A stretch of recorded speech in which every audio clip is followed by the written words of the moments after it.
Hey everyone, welcome back to another video on my thoughts on movies and stuff. Today's video is on Fast 9, the latest installment in the Fast and Furious franchise. Fast 9 hasn't been released in South Africa yet, so to all my South African viewers, if you want to avoid spoilers and you don't want to watch this video, I have a spoiler-free review right over here. Just click over there and like and subscribe and all that jazz. But for everybody else, synopsis time. Cypher enlists the help of Jacob Toretto, Dom's younger brother, in order to get revenge on Dom and his crew.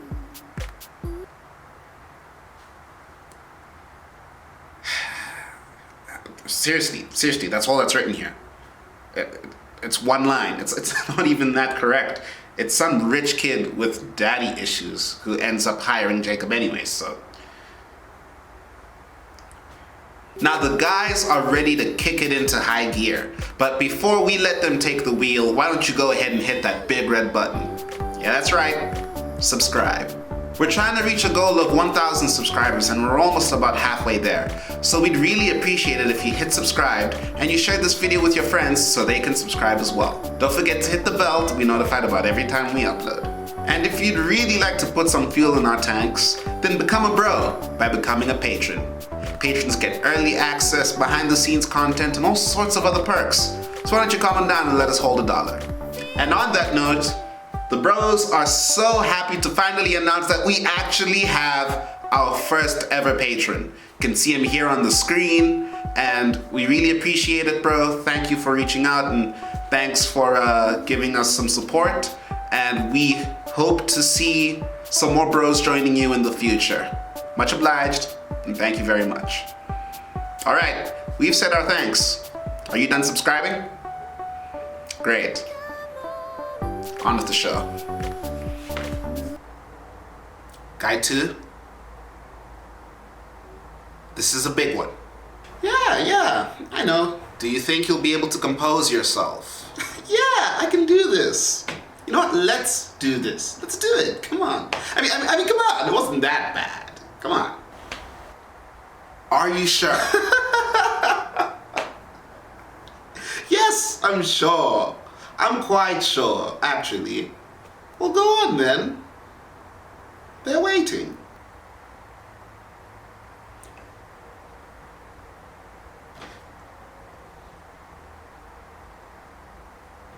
Fast 9. Why did they even bother making this movie? No, seriously, that's money that could have gone to a charity. That's money that could have been used for the homelessness problem in LA. Literally, for anything else but the making of this movie. Fast 9. Seriously, I thought we stopped at 7. I didn't even know that F8 existed. F8, is that what it's even called? Don't tell me, I don't want to know. It's daylight robbery. And I will not be subject to criminal abuse. So honestly, where do they think they're getting off? Guy 2, you promised. I promised that I would behave if the movie wasn't too over the top. So then why are you... Don't sit there and act like it wasn't. You really need to sit there and tell me that Dom and Jake Toretto look related. You need to tell me that those are brothers by blood, same parents. Well, they both have big muscles and they drive fast cars. I would much sooner believe that Hobbs and Dom are related before Jacob.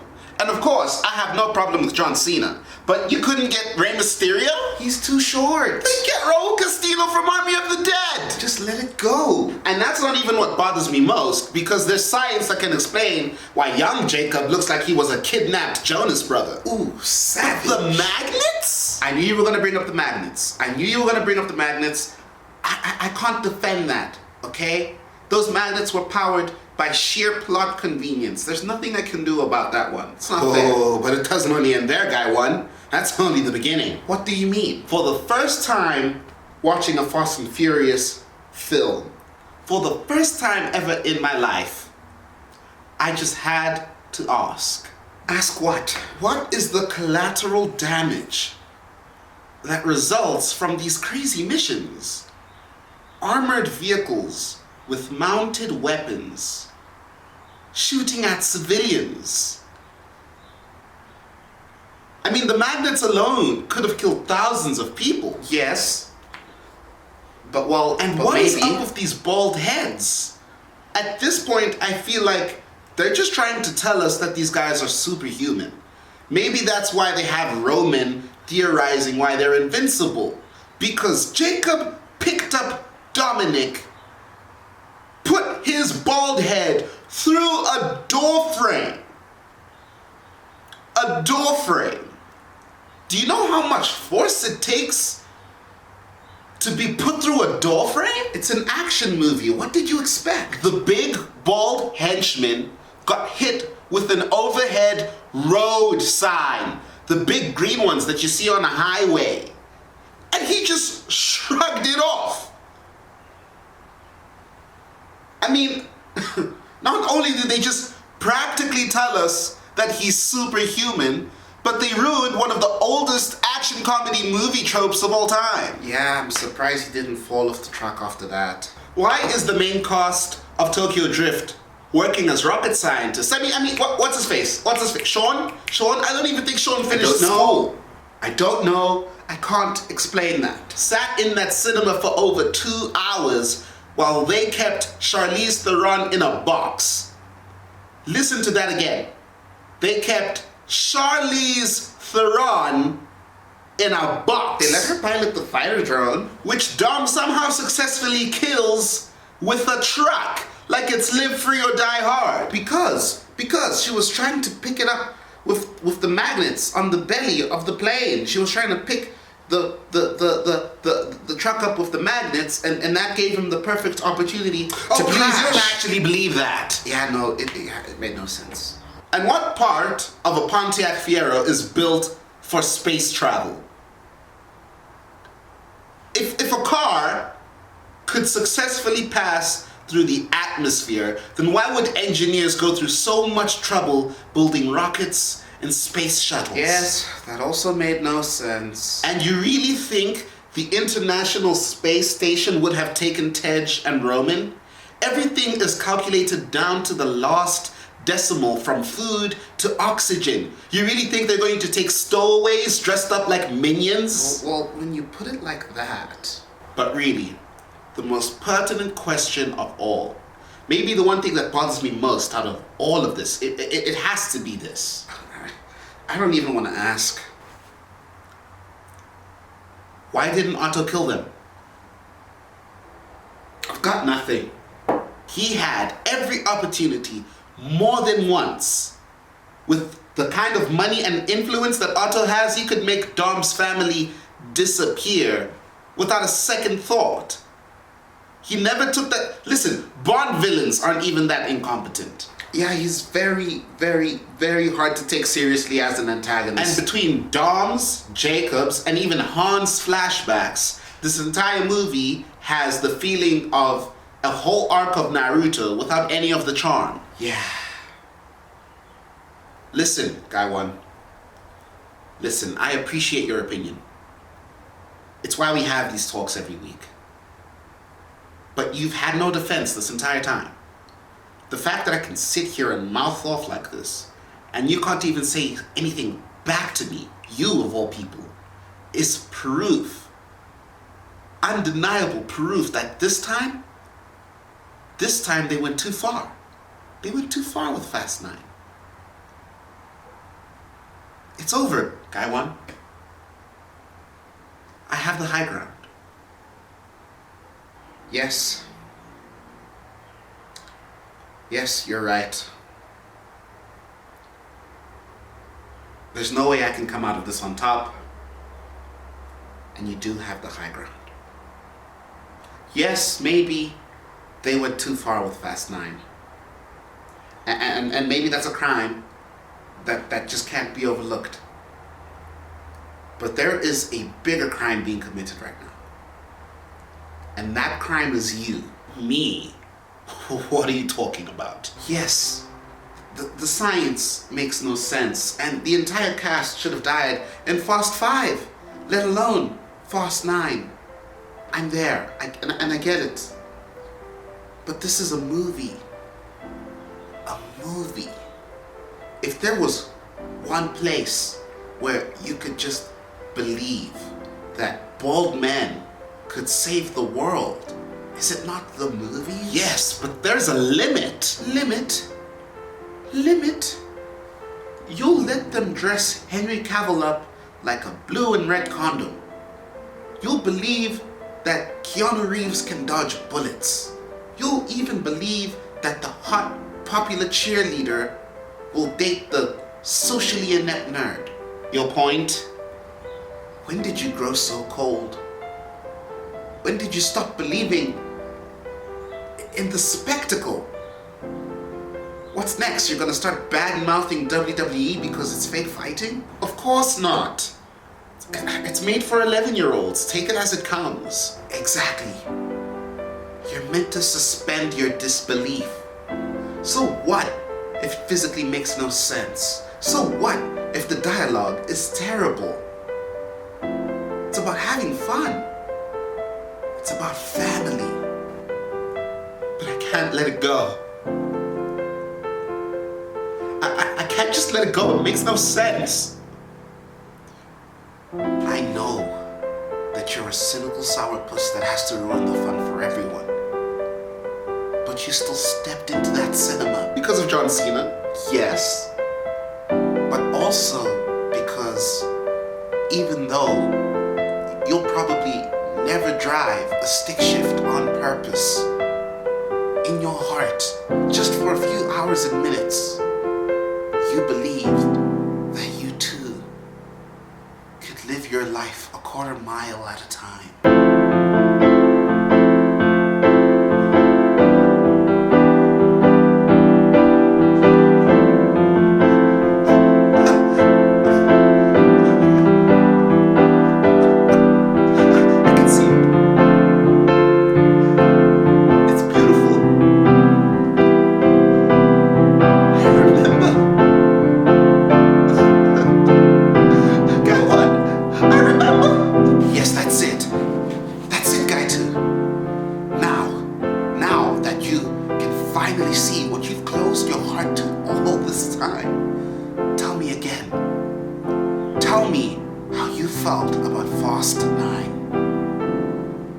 It sucked.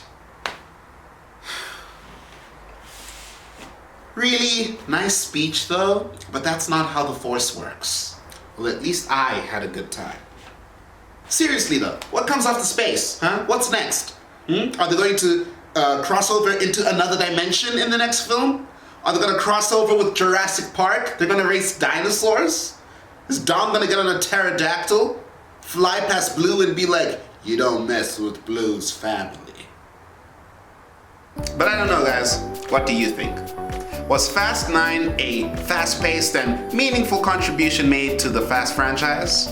Or did you also have trouble seeing John Cena? I mean, like, where was he?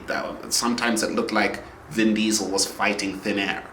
I didn't watch Fast 8, and honestly I wasn't going to watch Fast 9, but then somewhere along the line I decided to start a series on YouTube about my thoughts on popular movies and series and stuff, and they decided to cast John Cena, and like any self-respecting South African raised in the 2000s, John Cena is my spirit animal.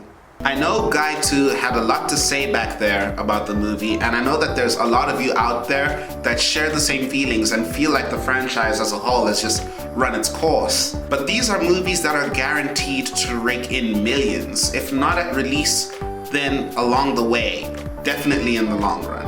When it comes to movies like this, the house always wins, for better or for worse. And I don't think that means we can't enjoy ourselves. The cast does a great job, as always. Helen Mirren is on screen for like 5 minutes, yet she somehow stole the show. Charlize does as Charlize do, and John Cena was the perfect replacement for The Rock. Controversial.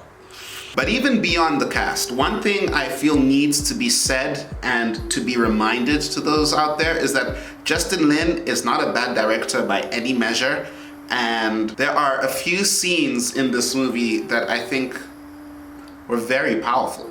That scene where you see young Dominic and young Jacob racing each other in a fashion reminiscent of the original classic Fast and Furious, I mean, I was locked in. That made for some very compelling cinema. My only real fault in terms of structure comes with the scene changes. And I noticed this because I wasn't the only one in the cinema looking around with my palms turned up. People were moving way too fast, scenes were changing sometimes either too quickly or too slowly. Time just made no sense and everything was just very confusing. Honestly, everything else comes with the territory. The bad dialogue, the death-defying stunts, and the absurdity. I mean, come on, it's a Fast and Furious movie. What were you expecting to see? These things are just naturally nonsensical. It's a Fast and Furious movie. But if you don't mind me extending the length of this video by just a little bit more, I'd like to share a few words. I can live with all the things that make these Fast and Furious movies bad. I have to hide my disbelief in a closet, let alone suspend it. But I can truly get behind the first couple of movies because of how they made me feel. Back then, the stakes felt a lot more real. It really felt like our heroes stood to actually lose something if everything went wrong. And yes, the villains did shoot late, but they shot to kill. And every time they bring somebody back from the dead, like Han or Letty, yes, it cheapens what they did before, but there was a time where even resurrection came at a price. Yes, we now have justice for Han, but at the same time, it's the biggest insult, the biggest slap to the face we could give to the character to just have him walk out of the shadow, have this amazing hero's entrance, when his sacrifice is one of the most compelling moments of Tokyo Drift. Resurrection in the Fast and Furious franchise used to come with some real repercussions. Letty came back from the dead, but now she has amnesia and is an adrenaline junkie. Also, her relationship with Dom is falling apart because they seem to be growing in two different directions, and that to me is a far more compelling storyline than having to deal with Dom's long-lost Jonas brother. But why I can so comfortably say that I did not like Fast 9 is because it just feels like there's truly nothing left for our bald-headed heroes to lose. Han just strolls in like death was merely a bus stop. His reveal is wasted because it's put in all of the marketing material and in the trailer, and almost everything about Tokyo Drift gets bludgeoned to death with a crowbar. So on that note, let's go to the reviews. Rotten Tomatoes has given the score at the time of filming a critic score of 63%, and that's likely to change in time. As you can see, there's also an audience score, and that's also gonna change in time. And IMDb, God save the Queen, gave it a 5.2 out of 10, and honestly, I can't blame them. I'm going to give Fast 9 a walloping 2.8 out of 5. But that's all from me, guys. If you liked this video, give it a big thumbs up. If you absolutely hated this video, give it an even bigger thumbs up. As I said earlier, don't forget to subscribe and hit that bell to be notified about every time we upload. After that, visit our Patreon and let us hold $1. Once again, another massive thank you to our current and only patron. You can see him on screen right now. Thank you so much for the support. The next video is probably going to be on Fatherhood, starring Kevin Hart, the Netflix movie. But even if it's not, I'm sure by now you know that you can catch me here every Thursday with another video on my thoughts on stuff. Until the next one, take care. Bye-bye.